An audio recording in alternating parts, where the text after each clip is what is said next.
Okay, the next element in our topic is the general structure of a human transport system. It consists of two circulations, as you can see here, the pulmonary circulation and systemic circulation. In the case of pulmonary circulation, it starts with left ventricle and blood flows through the arteries to lungs. Here is oxygenated and returns via veins into the left atrium.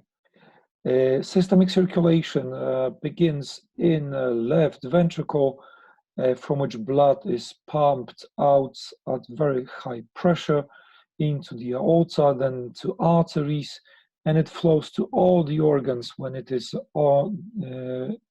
delivers oxygen and nutrients to all tissues, and then returns back to the heart via veins into the right atrium. As we remember, when illustrations of human organs, when we look at the picture or image, the left side of the organ is on our right side, and vice versa, because we see the organ as it was in the patient's body.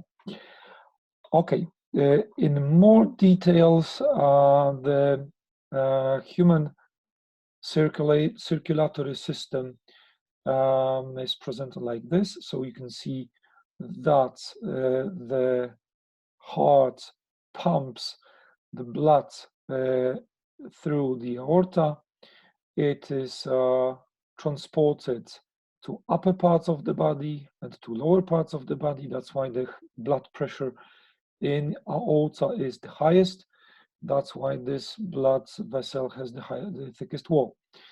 Then the aorta divides into arteries that lead into the organs, such as the liver, so the hepatic artery, the intestines, the renal artery to the kidneys, and to the lower limbs and the gonads, where it loses the oxygen and takes the carbon dioxide that returns into the right atrium, from which it is pumped by left ventricle to lungs, and it's oxygenated again.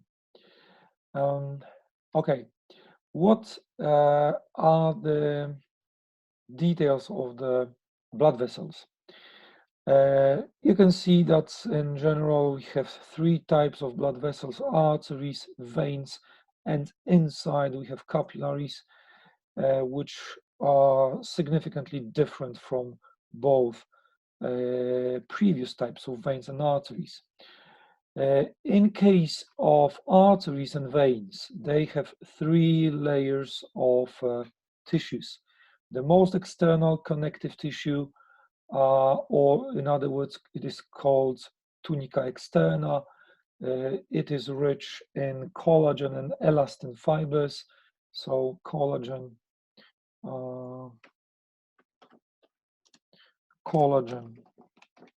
and elastin. Okay, collagen, as we know, is very resilient. It is the resistance to stretch, whereas elastin, as the name suggests, is a more elastic proteins. Collagen prevents from the rupture of an artery or vein, whereas the elastin allows for the elastic recoil, because the blood vessel may expand slightly when the blood pressure increases, and then recoils back when the blood pressure drops. The more internal layer is the smooth muscle layer. Here we observe only circular fibers, so its role is just to contract, to narrow the lumen of the blood vessel, such as artery and veins, As you can see here, the thickness is much higher than in case of a vein of the same diameter. So the regulation of blood pressure is more important in arteries. However, in vein also exists. When a person has a hypertension, for instance, the blood vessels are very frequently more contracted. The drug which is given to them, it is a kind of a beta blocker. It's called beta blocker. It causes the relaxation of these muscles, so blood pressure decreases. The most inner layer in blood vessels, and this is feature common to all three blood vessels, is the endothelium. It is a specific epithelium which is made of flat cells. So we remember that from the animal tissue classes that it is made of cells which are flat, okay, so with a nucleus, of course, and their role, okay, their role is different because the blood vessel of that thickness can easily pass the substances out, like the oxygen, or accept substances in, such as carbon dioxide or waste.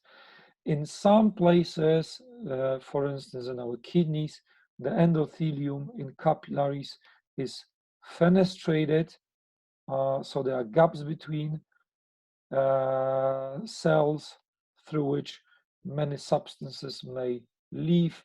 Then they will return back, of course, in kidneys, but first they have to be the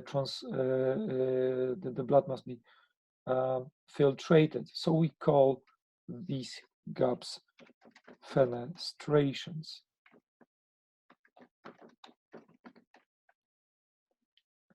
Okay. One more thing, one more feature, this is specific to veins, is the presence of valves.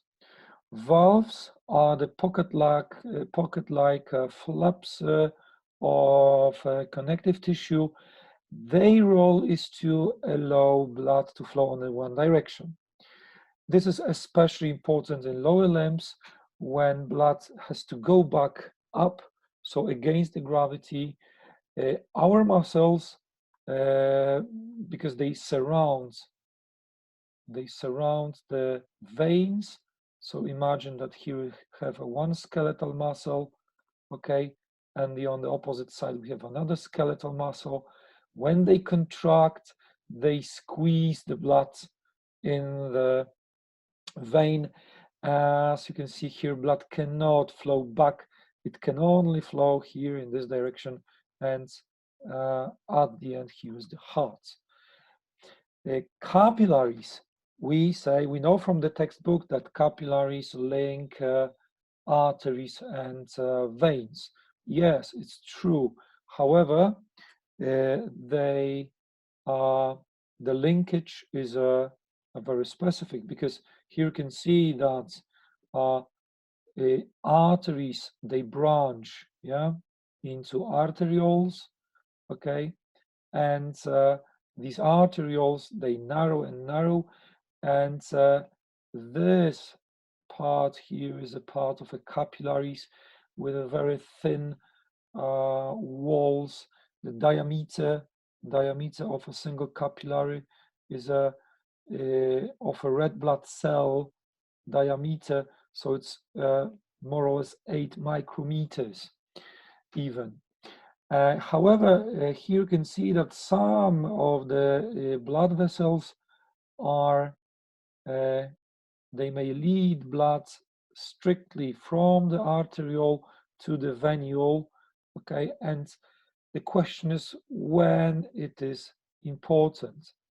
It's important when organ is at rest, so when the organ does not require oxygen supply, very high oxygen supply and very high nutrient level. So these muscle cells. These they are called sphincters. They contract and blood flow here is restricted. But when the muscle, for instance, muscle requires more oxygen, these widen and let more blood to flow into the organism. That's why when we warm up before the exercises, we increase the blood flow through our muscles. Okay.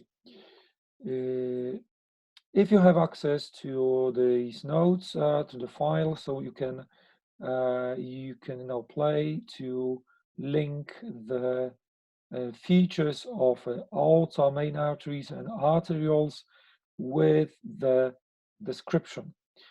In the next slide, you may see the comparison of the arteries, capillaries, and veins in aspect of transport of blood pressure, structure of the wall, internal lumen, etc., etc. Information very important to IB students. We have many questions, compare and contrast. This table may help you in answering these questions and of course revising before major test. This is all for today. The next topic will be about the heart, its action, structure, and control. Thank you.